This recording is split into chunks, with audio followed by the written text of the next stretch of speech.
Hello, everyone. Welcome to our channel where stories come to life with every new chapter. In this tale, the most jaw-dropping moment happens at the very end when our once shy heroine finally takes a leap of faith and faces her fears head-on, leading to a breathtaking wedding on a quiet beach that nobody saw coming. Want to find out how she overcomes her past, embraces her future, and ends up with the young millionaire doctor who unexpectedly steals her heart? Don't miss out. Make sure you tune in from start to finish to catch every emotional twist and dramatic turn. If you enjoy stories that mix romance, suspense, and a dash of fate, you've come to the right place. Please subscribe to our channel to stay updated on more heartfelt stories. Also, drop us a comment with your thoughts and where you're listening from. We'd love to hear from you. Ava Merritt had been dreading this moment for years. The slow shuffle through a hospital corridor that smelled of antiseptic, the quiet hum of air conditioning units overhead, and the uneasy hush that settled between patients who were lost in their own private anxieties. She stood near the nurse's station, her lean shoulders hunched forward and her brown eyes flickering with hesitant determination. Every now and then, someone would look in her direction with curiosity or mild pity, but Ava noticed none of this. All she felt was the dull, throbbing reminder in her abdomen that something had to be done. She could no longer dodge the relentless discomfort that had become her constant companion. The doctors had advised a thorough check of her gynecological health, especially given her history of irregular pains. But until that morning, the thought of letting any physician, least of all a male one, examine her filled her with an unspeakable dread. Ava's reluctance was rooted in a memory she rarely spoke of. When she was 15, her well-meaning school organized a routine health screening for all the students. She remembered standing in a cramped makeshift cubicle, her heart pounding as a middle-aged male physician performed a standard checkup. It was supposed to be routine: measure her height, check her blood pressure, test her reflexes. But then his hands lingered too long, his eyes glinting with an unpleasant curiosity. Ava tried to speak up, first to a teacher, then a nurse, and finally to her own mother. No one believed her story. In the end, the school staff dismissed her as oversensitive. That moment of betrayal left a scar that twisted her sense of trust for years afterward. If her own words couldn't shield her from suspicion, she reasoned, it might be better to hide inside a fortress of silence. After all, no one can doubt what they never hear. Nevertheless, her pain had grown too heavy to ignore. She'd scheduled this appointment with exact specifications for a female doctor. She triple-checked the box on the online form, and she made sure to confirm over the phone. Yet the nurse who stepped into the waiting area called her name and mentioned in the same breath that her attending physician would be none other than Dr. Rowan Green. The moment Ava realized Rowan was a man, her pulse hammered so violently she feared the entire hospital would hear it. Blood roared in her ears, blocking out the nurse's gentle assurances that Dr. Green is one of our best, and you can stop anytime you're uncomfortable. Despite her instincts screaming at her to flee, her abdomen's persistent pang reminded her that she had no real choice. If she continued to ignore the problem, she would end up in an even worse situation, possibly an emergency. So she forced her shaking knees to follow the nurse down the corridor, each step echoing with dread. Her gaze flicked to the polished floor tiles, glinting under fluorescent lights, while her throat tightened. Ava felt like she was walking into a trial where she would be judged all over again. Even so, she sat on the exam table, wearing a thin medical gown, arms crossed protectively over her chest. And when Rowan Green finally entered, clipboard in hand, her first thought was that he was much younger than she expected. There was no stooped posture or clinical detachment. Instead, he seemed almost earnest from the moment he spoke her name. "Hello, Ms. Merritt," Dr. Rowan Green said with a quiet, steady tone, setting his notes aside as he pulled up a stool. He was tall, lean, and wore a simple white coat over scrubs. No flamboyant display of wealth or aloof arrogance. He exuded a calm energy that felt more like a careful observer than a man about to perform a sensitive procedure. Ava avoided his gaze, focusing instead on a small poster detailing female anatomy that hung lopsided on the wall. She clenched the edge of the exam table, steeling herself. After a slight pause, the doctor continued, "I understand you might be uncomfortable. We can stop any time. Nothing will happen without your full consent." Ava merely nodded, once, quickly, She wanted to get this over with. He asked her a series of standard questions: her family health history, her symptoms, any prior surgeries. She answered each question in a near whisper, her eyes sliding away from his whenever he leaned in to listen. Her voice cracked when he asked about her pain level. What should have been a simple medical query felt loaded with all her childhood fears and unspoken anxieties. The doctor, oblivious to the torrent in her mind, made notes and maintained a gentle tone. Eventually, Dr. Green said, "I'm going to check your abdomen now." His voice was calm, the sort you might expect from someone trying to soothe a frightened pet. "We'll start with gentle pressure above your hip bones to see if there's any unusual tenderness." Ava held her breath as his palm pressed softly against her gown. Her muscles tensed, bracing for the worst. He paused, noticing her reaction, then said, "If this hurts, or if you feel you need more time, please let me know." She swallowed. "I'm okay," she managed. He began probing gently, moving his fingertips in small circles. For a moment, Ava's fear seemed almost tolerable. Nothing about his movements felt improper. It was clinical, precise, detached, until a stray brush of his knuckles grazed her inner thigh. A jolt of panic flared inside her, tightening her throat as her mind flashed back to that teenage memory. Her heart pounded so fiercely that it drowned all rational thought. She lashed out, slapping his hand away. "Don't touch me," she shouted, voice cracking with raw terror. The sterile exam tools clattered as she jerked back. Her gown caught on the stirrup and she stumbled awkwardly. Dr. Green recoiled instantly, raising both palms in a gesture of surrender. "Ava, I'm sorry," he began, his voice urgent. "It was just—" But she couldn't hear him. She was already off the table, scrambling to clutch at her clothes. "Stay away from me," she hissed, eyes flooding with tears she refused to let fall. Without a second glance, she tore open the exam room door and half ran, half limped down the corridor. Nurses called out her name, but she evaded their grasp. She felt the cold hospital floor under her bare feet, felt the humiliating glare of onlookers, but none of it mattered. All she knew was the unstoppable urge to get out, away from the memory, away from the fear, away from any doctor who could inadvertently break her again. A minute later, Ava slumped against a locked bathroom door, tears spilling unchecked. Her breath came in ragged gasps. She heard hushed voices in the hallway, footsteps searching for her. Yet she wouldn't move until she felt certain no one could find her. Even then, the sense of violation and panic clung to her like an unwanted second skin. It was as though the years of therapy, the layers of protective silence she had built, had collapsed beneath one accidental touch. For the next several days, Ava moved through her life in a fog. She lied about being under the weather to avoid going back to her day job at the small local bookstore she adored. That bookstore had always been her sanctuary, the quiet ambiance of soft jazz, the comforting aroma of aged paper, and the hum of an ancient ceiling fan. Yet now, even the thought of conversing with friendly faces or dealing with customers felt too daunting. In the cramped confines of her studio apartment, she replayed the scene in her head repeatedly. Dr. Rowan Green's soft-spoken attempt to reassure her, the unintentional contact, her explosive reaction, and the flood of memories that followed. Each time she tried to rationalize that he was not the villain of her past, but rational thought lost out to visceral fear. Eventually, the aches in her abdomen reminded her that avoidance was not a cure. So on the third day, she forced herself to open the bookstore. The bell above the door chimed as she entered, flicking on the lights with an almost desperate need for normalcy. She brewed a pot of chamomile tea, inhaling its gentle scent like a lifeline. Books, she decided, would be her shield against the world for the day. Maybe she could lose herself in someone else's story, rather than confronting her own. A few customers trickled in.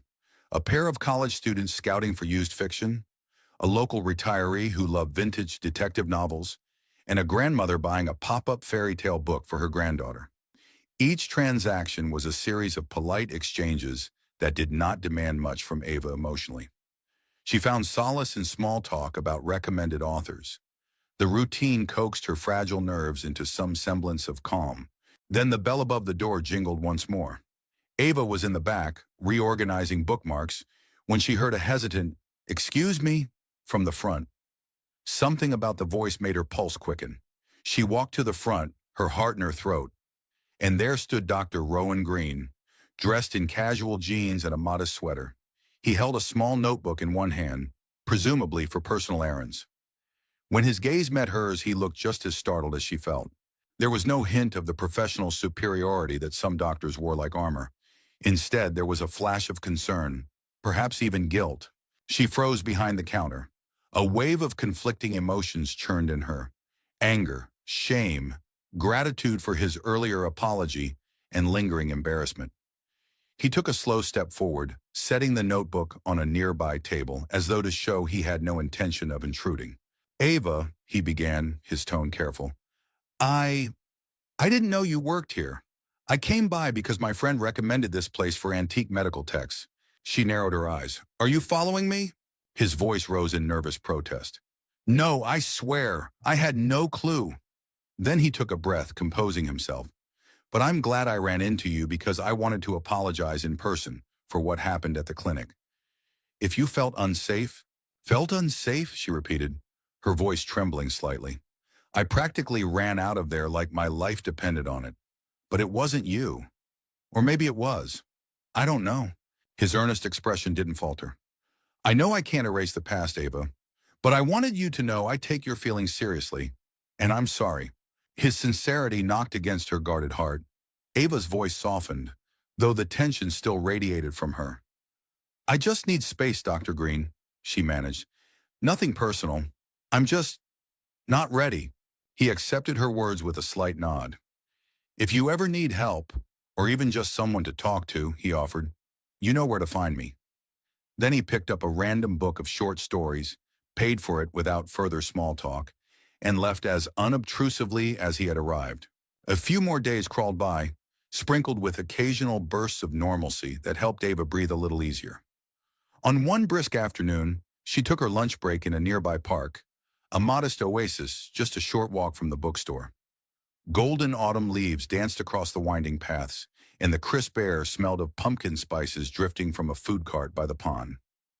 Ava often came here to read or collect her thoughts, cherishing the rustling hush of nature over the busyness of the city. She was halfway through a worn copy of her favorite classic novel when she saw a commotion on a footpath across the pond. An elderly woman, arms laden with books and groceries, had tripped on a root protruding from the ground. Her bag tumbled open, sending items scattering. Before Ava could gather her nerve to dash over and help, she noticed someone already assisting the woman. Rowan Green, in casual attire that suggested he wasn't on hospital duty. She watched from a distance, unseen behind the curve of a maple tree, as he bent down, checked the woman's ankle, and soothed her worries with soft, reassuring words. In that moment, something in Ava's chest constricted. It was the same Dr. Green, but stripped of the context of white coats and exam tables. He exuded an unhurried gentleness, even going so far as to help organize the woman's belongings and brush dust from her coat. The scene was simple, a small act of kindness, performed without an audience. It made Ava question her own guarded reaction toward him. She realized that the fear she carried had less to do with Rowan personally and more to do with the ghost of her past. Yet the sight of him kneeling in the dirt, oblivious to his own status or appearance, stirred a warmth in her. That evening, after closing the bookstore, Ava decided to take a shortcut through a narrow alley to save time. It wasn't a route she used often, and the fading daylight gave the alley an eerie quality. Halfway through, she noticed footsteps behind her, echoing in a pattern too similar to her own. Alarm bells rang in her mind, but her phone battery was on its last breath, and she couldn't seem to unlock it with her shaking fingers. A rough voice called out, "Hey, stop for a second." She didn't recognize it. She increased her pace, panic fueling her steps. The footsteps behind her quickened in response. Without warning, a hand latched onto her arm. The man wore a dark hoodie, features shadowed by the dim light. She yelped, instinctively dropping her purse as she jerked away. Everything became a blur until a pair of headlights cut through the gloom. A car screeched to a halt, and out of the driver's seat burst Rowan Green, eyes blazing with protective fury. "Let go of her!" he bellowed, his usual calm replaced with feral urgency. He didn't wait for the man to respond. He inserted himself between Ava and the stranger, fists clenched, ready to defend her. The man cursed under his breath, then stomped off into the darkness, leaving Ava trembling against the damp brick wall. Rowan turned to her, his own breath ragged. Ava, are you all right? She only managed to nod, tears blurring her vision. He gently guided her into his car and offered her a bottle of water. His presence was unnervingly comforting. Suddenly, he wasn't just a doctor in a sterile exam room. He was a man who had intervened at exactly the right moment, someone she could not so easily lump together with the horrors of her past. That night, Rowan insisted on making sure Ava got home safely. He walked her to the door of her apartment, the tension in his shoulders finally easing when she unlocked it without incident. Inside, she set down her purse and turned to thank him again. But the enormity of what had nearly happened tightened her chest. She sank onto her couch and buried her face in her hands, letting out a trembling sigh that was too close to a sob. Quietly, Rowan entered the apartment, leaving the door ajar in case she wanted him gone. "Do you want me to stay?" he asked softly. His gaze flickered with genuine concern. She nodded, incapable of forming words. He closed the door, then glanced around the small living room, noticing the modest but cozy touches. The mismatched blankets draped over an old sofa, the half-burned lavender candle on the windowsill, and the teetering stack of novels near the coffee table. Gingerly, he settled into the armchair, trying to take up as little space as possible in her sanctuary. Ava still felt her heart pounding from the confrontation in the alley. She thought about how quickly he had stepped in, how unwaveringly he had stood between her and danger. Despite every misgiving she'd had about letting a man near her, especially one who reminded her of clinical settings and past trauma, in that moment, she had felt no paralyzing fear of Rowan, only relief that he was there. He rubbed his face, tension etched into his posture. "I'm so sorry I got there late. I took a different route home from the hospital. If I hadn't—" He shook his head, unable to finish the sentence. "You were there," Ava managed, her voice soft but determined. "That's all that matters." They sat in companionable silence for a while. Eventually, Rowan noticed a framed photograph on her bookshelf, a younger Ava, holding what looked like a diploma with a shy smile on her face. Next to her stood a woman in her 50s, presumably her mother. He sensed a story there, one he might not be ready to hear, but he suspected it ran parallel to Ava's complicated relationship with trust. Before long, Ava's eyelids grew heavy from exhaustion and the emotional whirlwind. Rowan stood to leave, but she caught his wrist with surprising resolve. "Stay until I fall asleep?" she whispered. "Of course," he said without hesitation. He helped her to her bedroom door, but she insisted she was fine on her own. So he returned to the living room, rummaged for a spare blanket, and curled up in the armchair. He turned off the main lights and let the glow of a small lamp near the sofa guide the dimness. As she drifted off, Ava listened to the faint rustle of pages as Rowan pulled an old poetry volume from her shelves. The knowledge that he was close by, reading quietly, lulled her into one of the deepest sleeps she'd had in ages. For the first time in years, she felt an odd sense of safety in her own home. Safety that came not from the thick walls she had built around herself, but from letting someone else in, if only a little. The following morning, Ava awoke to find Rowan already gone, a note left on her coffee table. "Text me if you need anything. Thank you for trusting me enough to let me stay." It was signed simply Rowan, with a phone number scrawled beneath. She stared at it for several long moments, a swirl of contradictory feelings taking root in her chest, gratitude and a lingering trace of embarrassment. Despite her initial fears, she found herself almost missing his reassuring presence.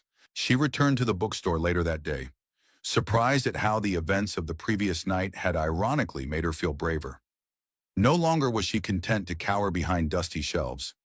Something about Rowan coming to her aid forced her to confront the stark truth. She needed help, not just physically but also emotionally. She couldn't continue ignoring her medical condition out of fear. Yet it was only a few days later that everything changed again. She was behind the cashier's counter, chatting with a frequent customer, when the local news cut to a story on the store's small TV mounted near the entrance. The words "Spotlight on Changemakers" scrolled across the screen, followed by a segment introducing Dr. Rowan Green, one of the youngest, most successful philanthropists and medical professionals in the state. Ava's breath caught in her throat as she watched images of Rowan shaking hands with government officials, dedicating state-of-the-art women's clinics, and appearing at lavish charity balls. He was described as the sole heir to the Green Medical Foundation, a sprawling empire in healthcare that spanned research labs, hospitals, and charitable programs. A few customers perked up, clearly recognizing him. "Isn't that Rowan Green?" someone asked. "He's practically a millionaire, maybe even a billionaire in the making." Ava could only nod numbly, her cheeks warming under the curious stares. She quickly switched off the TV, offering a tight smile to the customers before retreating to the back room. Shutting the door behind her, she pulled out her phone and typed Rowan Green's name into a search engine.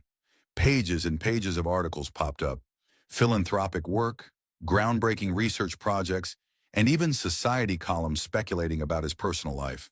The more she scrolled, the heavier the knot in her stomach became.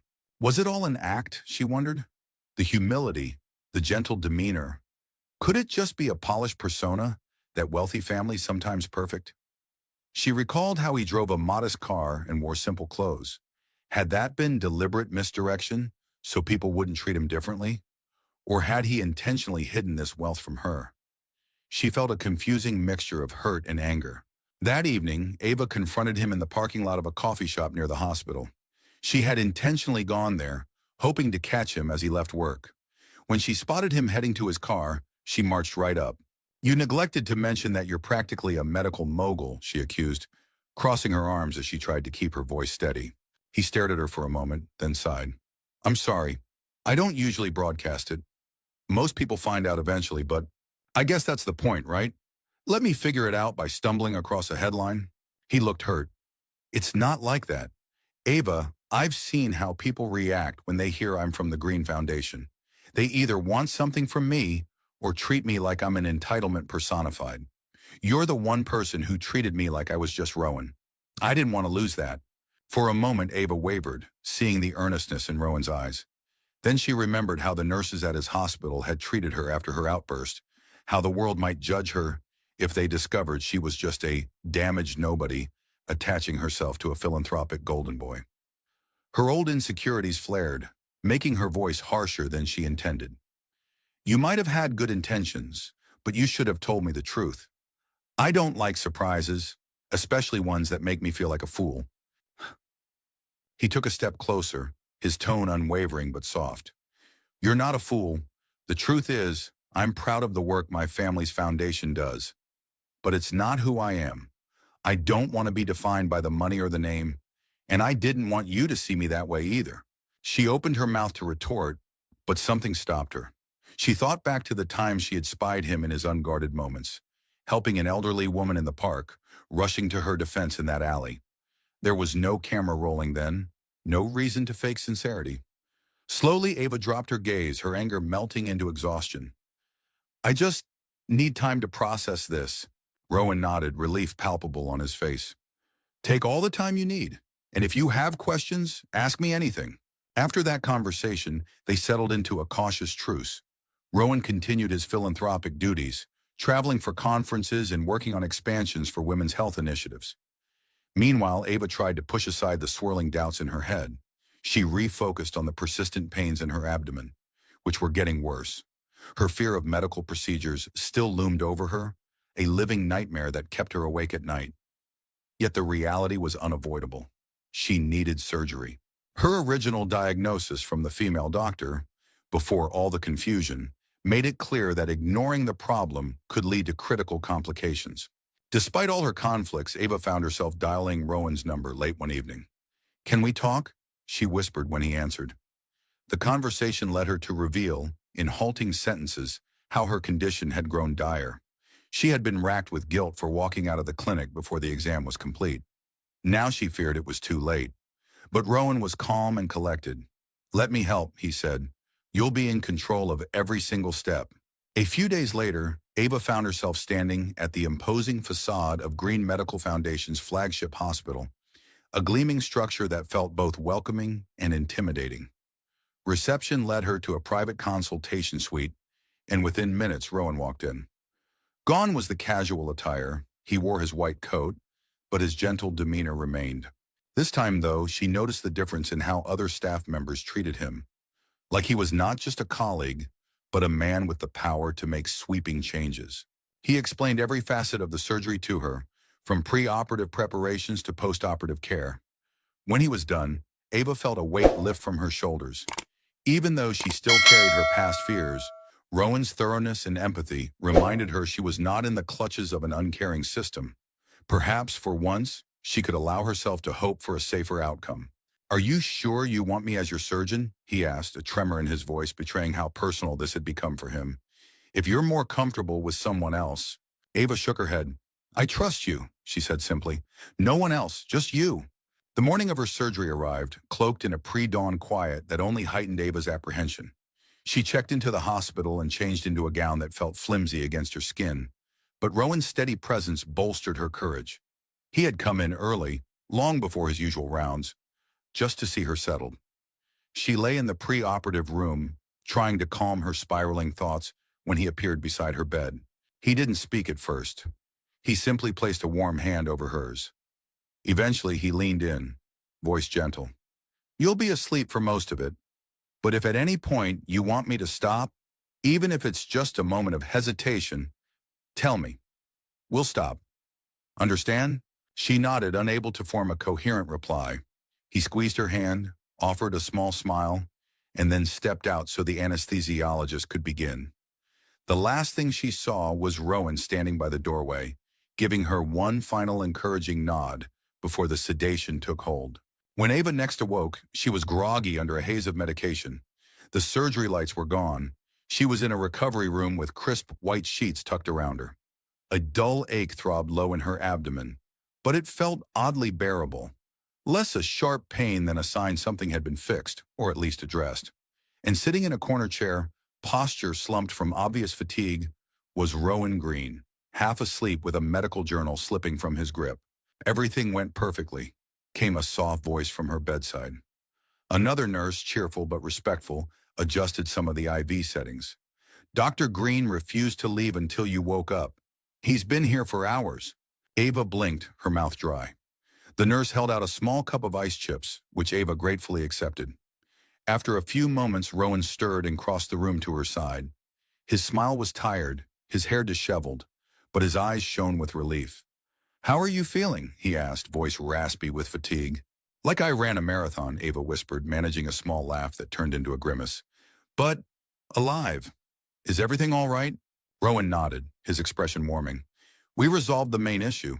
Recovery won't be a cakewalk, but you should be pain-free in a few weeks.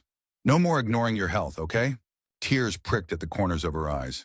She recalled that day in the exam room, how she'd shoved him away, and how the echoes of her past had nearly cost her the chance to truly heal.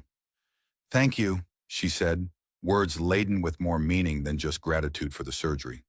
It was gratitude for his patience, his kindness, and for not giving up on her, even when she tried to push him away. Her stay in the hospital lasted several days. Rowan checked on her whenever he could, ensuring that no corner of her care was overlooked.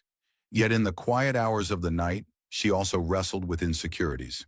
She overheard hospital staff gossiping, the damaged woman in room 312 who had apparently captivated the boss's son, the future of the Green Foundation. Some openly questioned why Rowan would concern himself with a patient who had no societal standing. Ava felt those words like barbs, awakening the old fear that she didn't belong in his world. It came to a head one afternoon when she ventured into the hallway for a short walk. She passed a trio of nurses whose conversation stopped abruptly. One gave her a tight smile, then whispered something the moment Ava was out of earshot. The hot sting of tears burned in Ava's eyes. Later that night, consumed by shame and self-doubt, she scribbled a short note. "I don't want to be another burden or another piece of scandalous gossip in your life. You deserve better. Don't look for me." Slipping out of her room was easier than she expected. She just waited until shift change. The next morning, Rowan found only an empty bed and that note. When Ava finally summoned the courage to come back, she chose the one place that had always grounded her: his hospital. Emerging from a side entrance, she asked a startled nurse for Dr. Green. Within moments, there he was, striding down the corridor with a look of mingled shock and joy. The tension between them broke in an instant as they fell into each other's arms. Apologies spilled out, along with admissions of fear and vulnerability neither had voiced before. From that moment on, their love story raced forward. Rowan introduced her to his philanthropic world. yet always protected her from the skeptical stares of people who judged them. Ava, for her part, gently reminded him that true healing, whether physical or emotional, takes more than a surgeon's steady hand. It requires trust, empathy, and faith that life can be better than your worst memories. The waves of Ava's past now met the warm shore of Rowan's promise. You are enough, just as you are. And with that, their future truly began. Welcome to our channel, where we bring you heartfelt and dramatic stories that keep you on the edge of your seat. By the end of this tale, our billionaire CEO makes a life-changing decision in the delivery room, an action that shocks everyone involved and tests the fragile bond he's struggling to rebuild. Curious about how this pivotal moment unfolds? Make sure to listen until the very end to discover the emotional conclusion. While you're here, don't forget to subscribe to our channel for more captivating stories, and be sure to leave a comment sharing your thoughts or letting us know where you prefer to listen. Your support helps us continue to bring you rich and engaging content. Damon Fitzgerald stood at the entrance of Le Bijou, one of Manhattan's most exclusive French restaurants, with the poised confidence of a man who had built his life around unwavering ambition. As the billionaire CEO of Fitzgerald Finance, he was used to commanding rooms, swaying decisions, and shaping outcomes to his liking.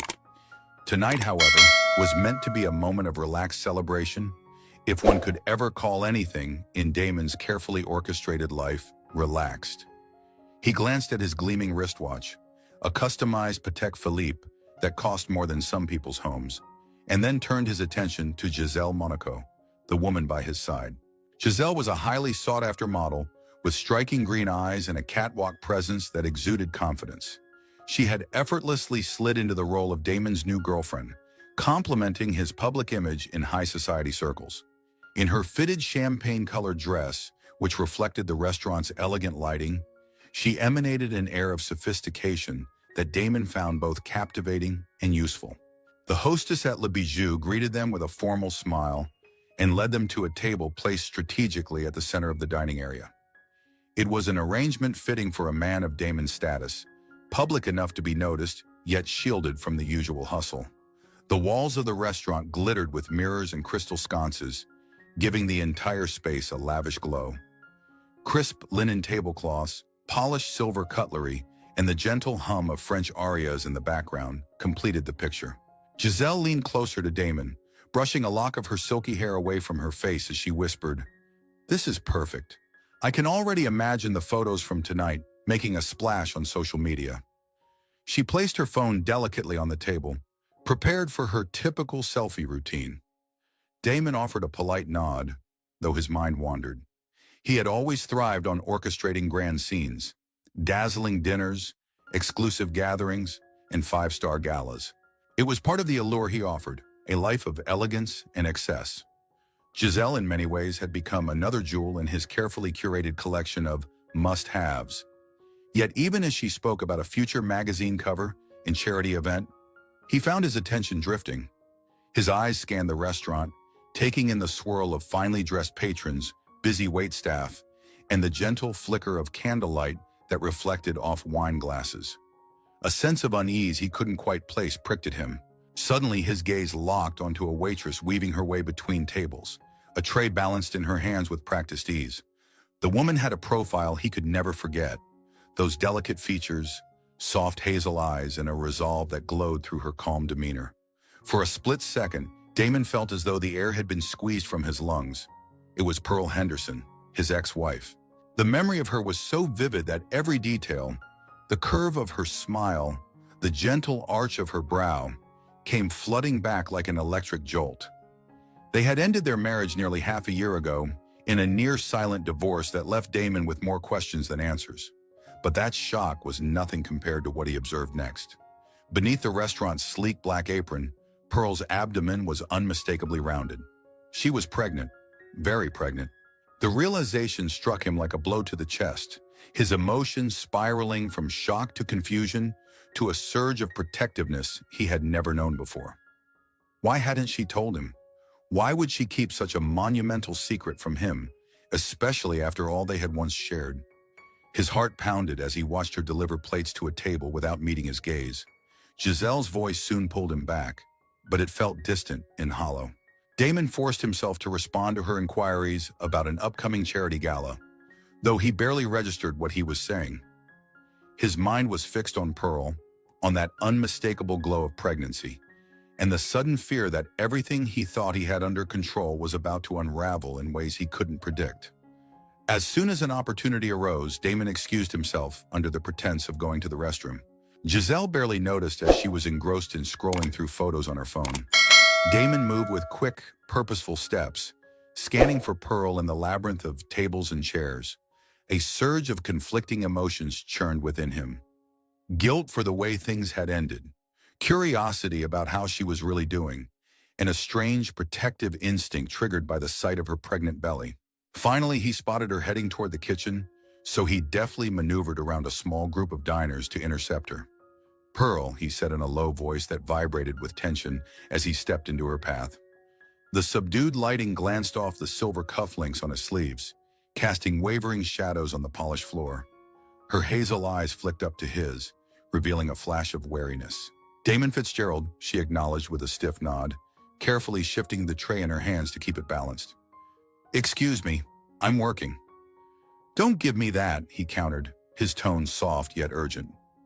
He couldn't help but let his gaze drift down to her rounded abdomen, 1,000 unspoken questions swirling in his mind. "We need to talk. This pregnancy, what's going on?"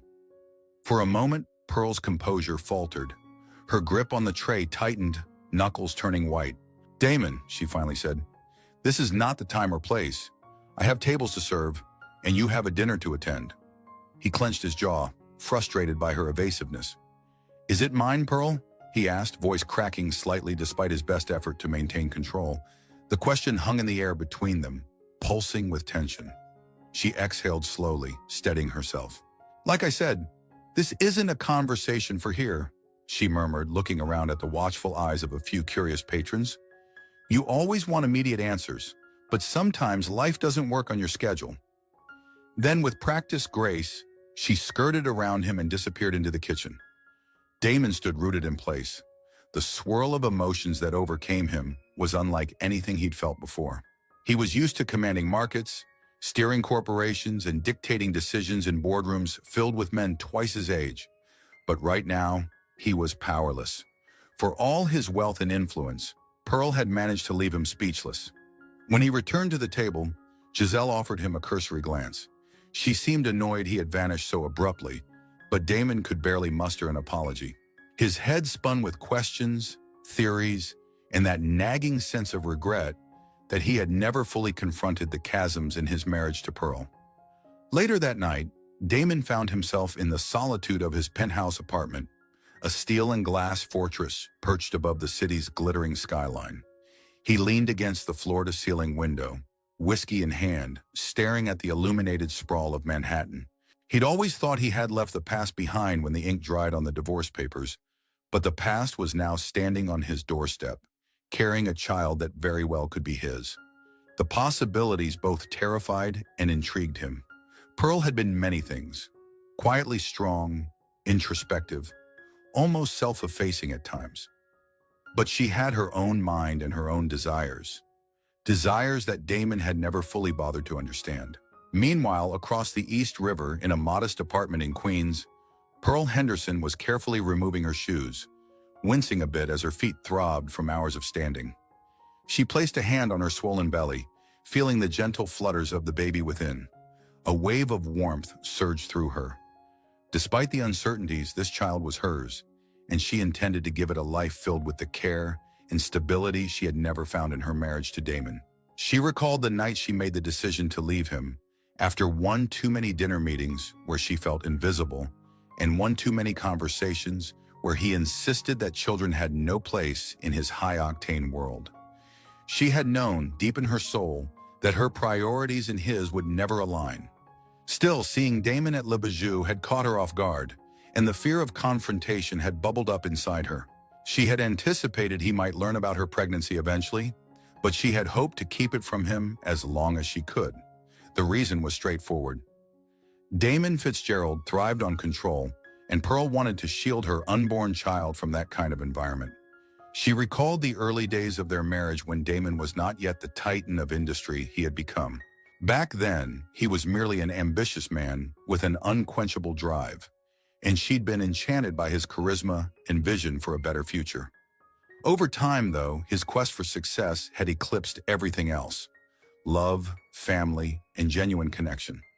For the first few months after leaving him, Pearl had kept her job as a freelance consultant, but the pregnancy made the hectic schedule impossible to maintain.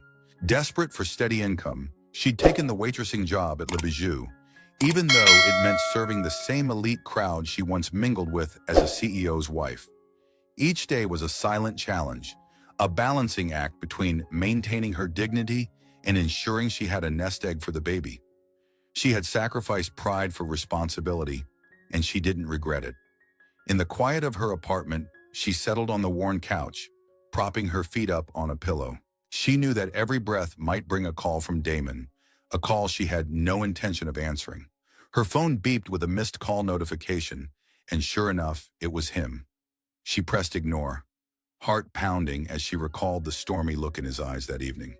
Perhaps a part of her had always expected Damon might one day realize his mistakes, but reality had taught her that his world revolved around business expansions and high-stakes deals. Why would he change now? Yet the possibility that he was genuinely concerned about the baby gnawed at her. Memories of late-night conversations, before the marriage soured, clung to her mind like stubborn cobwebs. There were moments of tenderness, of laughter, of small confessions that had once made her think he could be a good father. But as the distance between them grew, that hopeful vision had faded. Now, confronted by the real prospect of Damon Fitzgerald being this child's father, Pearl felt torn between protecting her own heart and acknowledging that he, too, had a right to know. Over the next few days, Damon wrestled with an unfamiliar sense of helplessness. While he was accustomed to drawing up corporate strategies at the drop of a hat, Pearl's pregnancy and her reluctance to speak with him didn't fit into any business formula he knew. He even found himself consulting online parenting forums out of sheer desperation, trying to grasp what changes a woman's body goes through in later stages of pregnancy. Sleep evaded him, and by the time he trudged into his high-rise office each morning, dark circles had formed beneath his eyes. His assistant, Ania, immediately noticed the difference. Typically, Damon would stride in, exuding a calm dominance that set the tone for the entire company. Now he seemed introspective, even distracted, a shift that unsettled not only Ania, but everyone who worked under him. During a pivotal meeting with major investors one afternoon, Damon's phone buzzed. He rarely entertained interruptions during such gatherings, but a fleeting hope that it might be Pearl made him glance at the screen. Disappointment stung when he saw it was only a text from Giselle. Still, the break in concentration caused him to lose track of the conversation, and he missed an important question about the company's quarterly projections. One of the investors cleared his throat, visibly annoyed. Damon, realizing his uncharacteristic lapse, quickly recalibrated and delivered a seamless strategic overview. Yet the sting of that moment lingered. He was not himself. He was a man torn. That evening, he found a moment of resolve and decided he needed direct answers. Arriving at Le Bijou around closing time, he took a seat in a dimly lit corner, away from the stragglers finishing their desserts. Pearl was clearing tables, her movements cautious and measured, reflecting the added weight of her pregnancy. Damon observed the subtle gestures of fatigue etched on her face. He couldn't help but feel a pang of guilt, remembering the opulent lifestyle he had once shared with her. Now she was navigating a world of clinking dishes and endless shifts. Summoning courage, he approached her just as she set down a tray of cutlery. "Pearl," he said, voice husky with pent-up emotion. "Please, can we talk?" She looked up, visibly torn between frustration and something that might have been lingering fondness, or at least residual concern. "I don't think we have much to say. You made it clear long ago how you felt about children." Her voice didn't waver, yet there was an undercurrent of unresolved hurt. Damon exhaled, frustrated by her stone wall. "I know, I was an idiot, but that doesn't mean you get to keep me in the dark about this. About the baby?" He hesitated before forging ahead. "I need to know if it's mine." Pearl pressed her lips together, clearly weighing how much she should reveal. Finally, she met his gaze with a steady stare. It is. You are the baby's father, Damon. But you gave up the right to an easy claim on either of us a long time ago? She sighed, shifting her balance to relieve the pressure on her legs. I didn't tell you because I knew your life would never make space for a child, or for me. You walked away from that possibility the moment you said our future would never involve children. It was like a punch to Damon's gut. Pearl's words carried the weight of hard truth, and they forced him to confront the chasm he had created in their marriage. For a man who believed in shaping destinies, he realized he had been glaringly blind to the kind of future Pearl wanted. A family, a sense of emotional closeness that transcended financial success. He lowered his gaze, shame coursing through him. That doesn't mean I can't change, he murmured, the quiet sincerity in his voice surprising even himself. I want to be part of this child's life. I'm not letting you do this alone. Pearl's eyes flickered with a faint sign of conflict. There was a time when she would have welcomed those words, but years of living under Damon's singular focus on profit had taught her caution. She nodded, but her posture remained guarded. I'm not shutting you out, but I'm also not making it easy for you to walk in and out at will. If you want this, you have to show me. Actions, not words. Before Damon could respond, a man with warm brown eyes and an easy smile approached them. Pearl, is everything okay here? He asked, his posture protective. Damon recognized him vaguely as the restaurant manager he had seen the other night. Pearl offered a small smile. I'm fine, Ryan. Just wrapping up. But the tension in the air was palpable. Damon didn't miss the way Ryan looked at Pearl, nor the subtle shift in Pearl's body language, as if she felt safe around him. Right, Damon said curtly, feeling a sudden rush of jealousy that caught him off guard. He had no claim to Pearl's heart anymore. He'd given that up long ago. Still, the idea of another man stepping into the role he'd neglected roused something primal inside him. Without further comment, he turned and headed for the door. That night, back in his penthouse, Damon stared at the city lights with the realization that he had a monumental task ahead, winning back Pearl's trust and ensuring he wouldn't fail his unborn child. It felt strangely liberating. For the first time in a long while, he was contending with a situation where money and influence couldn't simply bulldoze the obstacles. This was personal, intimate, and it demanded a different kind of commitment. Over the following days, Damon pored over every detail he could gather about pregnancy and childbirth. He swallowed his pride and went to a bookstore where he purchased guides on fatherhood. In the solitude of his study, he read about prenatal nutrition, emotional support, and the myriad changes an expectant mother experiences. Each page was a revelation, reminding him of how distant he had been when Pearl tried to discuss such topics during their marriage. He recalled the blank stare he had given her when she once mentioned starting a family, how he had brushed it off with remarks about timing and corporate expansions. The more he learned, the more determined he became to prove to Pearl that he was not the same man. He even contemplated stepping back from the daily grind at Fitzgerald Finance, something unthinkable before. Yet in the swirl of newfound resolve, he still wrestled with the question. Would Pearl believe him capable of changing for good? Or would she see this as another fleeting project he would discard once the novelty wore off? Pearl was trying hard to maintain her equilibrium. Pregnancy was already an emotional journey, and dealing with Damon's abrupt re-entry into her life only added to the volatility. At work, she kept her head down and focused on her tasks, determined not to let her personal turmoil disrupt her professionalism. But the staff at Le Bijou, especially Ryan Maxwell, the restaurant's manager, noticed the tension that followed her like a shadow. Ryan offered her simpler tasks on days she appeared exhausted and never hesitated to intervene whenever Damon arrived unexpectedly. But Pearl was careful not to blur lines. She liked Ryan's kindness, but didn't want to rely on it too heavily. One evening, while sorting cutlery in the back of the restaurant, Pearl felt a slight wave of dizziness.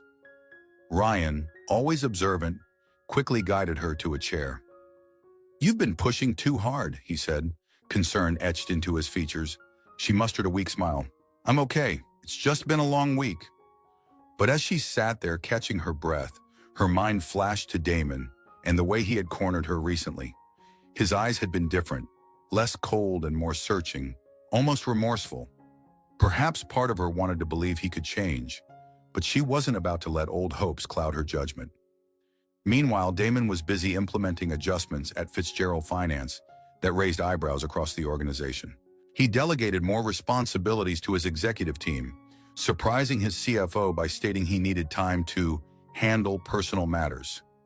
In the high-stakes environment of corporate finance, personal matters were often seen as an afterthought.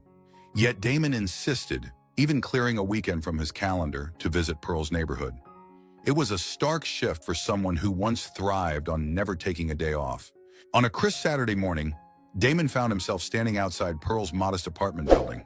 The difference between his penthouse overlooking Central Park and her humble digs in Queens was stark, but he felt no hesitation in pressing the buzzer for her unit. After a tense moment, Pearl opened her door, surprised to see him on her doorstep. "Damon," she said, voice tense. "You know this is my personal space, right?" He nodded, forcing a small smile. "I do. I also know that if I called first, you might never agree to see me." Pearl tilted her head, acknowledging the accuracy. She stepped aside, letting him in. The apartment was small but cozy, a far cry from the echoing halls they had once shared. A baby crib stood in the corner of the living room, half assembled, a testament to Pearl's commitment to forging ahead on her own. Damon felt a tug at his heart. They talked in hushed voices over tea Pearl brewed carefully, and which Damon awkwardly claimed to enjoy. He asked about her due date, her health, and whether she needed help with anything. She resisted his offers, wary of entanglements. "I'm fine, Damon. I've learned to stand on my own 2 feet," she said, taking a sip and avoiding his gaze. There was a weight between them, years of unresolved tension and newly surfaced tenderness. In that moment, Damon recognized a flicker of the Pearl he used to know. The gentle, introspective woman who, despite her reserved nature, possessed an iron will when it mattered most. He wanted to be part of her life again, but he sensed that the path to her trust was narrow and precarious. A critical turning point arrived when Pearl experienced unexpected complications late one evening. She had stayed longer at work to cover a sick co-worker's shift. By the time she locked up, she felt an alarming pain radiating across her abdomen. Concerned patrons had already left, and Ryan offered to drive her home, but she waved him off, insisting she just needed a rest. However, her condition worsened on the subway ride back, and by the time she reached her stop, she found herself doubled over near the station's exit. In a moment of desperation, she scrolled through her phone contacts.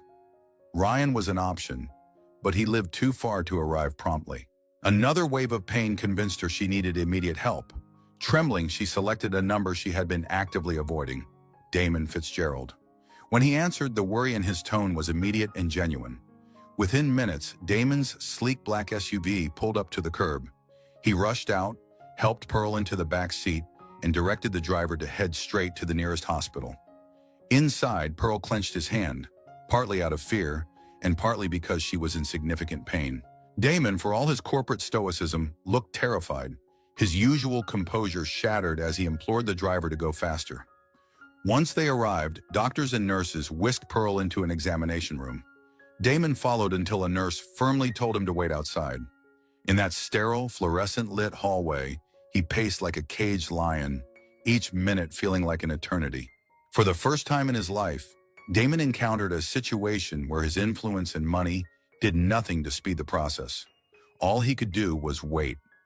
The memory of losing potential deals or facing rival takeovers paled in comparison to the fear of Pearl or the baby being harmed. Eventually, a doctor emerged, her expression neutral but calm. "She's stable, Mr. Fitzgerald, and the baby is fine. The pain was related to stress and overexertion. Pearl needs rest, and if possible, she should consider lightening her workload." Damon exhaled, relief flooding him. He asked if he could see Pearl, and the doctor nodded, directing him to a private room. Pearl lay in a simple hospital bed, looking exhausted yet undeniably relieved. Damon carefully approached her bedside, gently placing a hand on her arm. "I'm sorry," he whispered, choking back emotions he seldom displayed. "I should have insisted earlier that you not push yourself so hard. Let me help, please." Though her eyes were heavy-lidded with fatigue, Pearl didn't immediately reject him. The ordeal had cracked her defenses, forcing her to confront the reality that tackling everything alone might not be feasible, especially if Damon was offering sincere support. "I don't know how to let you help, Damon," she said softly, turning her head toward him. "You were never around before, and now everything has changed." He nodded, taking a seat by the bed, determined not to run from this moment of vulnerability. "I know, but I'm here now, and I want to be, more than anything." His voice trembled with earnestness, and for once Pearl believed he might be telling the truth. In the weeks that followed, Damon took definitive strides toward integrating himself into Pearl's life, establishing a careful balance that respected her independence while offering concrete assistance. He arranged for a part-time caretaker to help with errands, but only after Pearl reluctantly consented. He insisted on driving her to doctor's appointments, where he sat in the waiting room, reading pamphlets on prenatal care and scribbling down notes. This wasn't just a show of altruism. Damon was genuinely determined to do things differently. He even confronted Giselle Monaco, explaining he needed to focus on his impending fatherhood. Giselle, initially taken aback, accused him of betrayal, but Damon remained firm. Their relationship had been more of a social contract than a love story, and he recognized it for what it was. By ending it gracefully, he freed himself from the veneer of a glamorous yet hollow arrangement. However, a more personal battle brewed beneath the surface. Damon found himself grappling with regret, reliving moments from his marriage to Pearl that he had dismissed or overshadowed with business obligations. He remembered her once timidly suggesting they adopt a rescue dog to add warmth to their penthouse. He had vetoed the idea outright, claiming it would be inconvenient for their schedules. Now he recognized that same longing in her eyes whenever she felt the baby move. She had wanted a family for both of them, but ended up receiving scorn for her dreams. Slowly, Damon chipped away at Pearl's reservations. He proved his reliability by showing up on time to help her assemble the crib, cooking simple meals in her cramped kitchen, and sharing quiet conversations about the baby's future. They started spending small pockets of time together outside the apartment, short walks in a nearby park, lunch at a quieter cafe when Pearl felt up to it. The sight of Damon adjusting to a modest routine was equal parts surreal and comforting to Pearl. This shift toward genuine companionship was the first of the 4 strong points that kept Pearl from shutting him out again. It wasn't just fatherly involvement, it was Damon learning to be present without controlling. The second strong point emerged when Pearl caught him gently replacing her threadbare winter coat with a new, warmer one, tactfully leaving it in her closet without fanfare. His gesture was thoughtful rather than flashy, an unspoken acknowledgement that he wanted to protect her, not dominate her. The third strong point unfolded on an afternoon when Ryan stopped by, concerned about Pearl's well-being. Damon shook the man's hand and calmly thanked him for being there for Pearl in difficult moments. Instead of bristling with jealousy, Damon embraced cooperation, another sign that he was learning to share Pearl's world rather than commandeer it. Finally, the fourth strong point manifested in Damon's decision to step back from his relentless corporate climb. He publicly announced a restructuring of Fitzgerald Finance, empowering his executives to lead day-to-day operations. This act served as proof that Damon's priorities had truly shifted. He was making space for fatherhood and potentially for a renewed partnership with Pearl. On a crisp, sunlit morning, Pearl took Damon to meet her midwife. He waited in the cozy reception area, flipping through pamphlets on breastfeeding and newborn care. When the midwife invited him in, Pearl was lying on the exam table, a monitor capturing the baby's heartbeat in steady waves. Damon listened to that rhythmic sound, transfixed. In that moment, it struck him just how miraculous this life event really was. His eyes shimmered with a tenderness that made Pearl's throat tighten. Here was the man she once thought incapable of emotional investment, now consumed by the possibility of fatherhood. They left the clinic, walking side by side past a row of blossoming cherry trees. Pearl paused, a hand on her belly, and Damon stopped as well. Their gazes met with an unspoken acknowledgement that they were entering a new chapter neither had fully expected. For the first time in a long while, they stood not as ex-spouses locked in animosity, but as two people united by something far more powerful and enduring than their past resentments. As Pearl's due date approaches, life moves at a breathless pace. Damon finalizes a plan for paternity leave, a concept he once scoffed at as impractical, and installs a car seat in the back of his luxury sedan. He schedules weekly check-ins with Pearl's doctors, speaking with a seriousness that leaves no doubt. For all his prior failings, he's now committed to sharing the weight of impending parenthood. Giselle, meanwhile, makes a graceful exit from Damon's social circle, admitting she never saw a future where parenthood factored in. Pearl, noticing the shift, can't deny that Damon has proven more than just a fleeting show of concern. One evening, as they sit by the window of Pearl's apartment, city lights shimmering in the distance, Damon quietly rests a hand over hers. In that unspoken moment, both acknowledge the promise of a new beginning, one that not even their turbulent past can fully overshadow.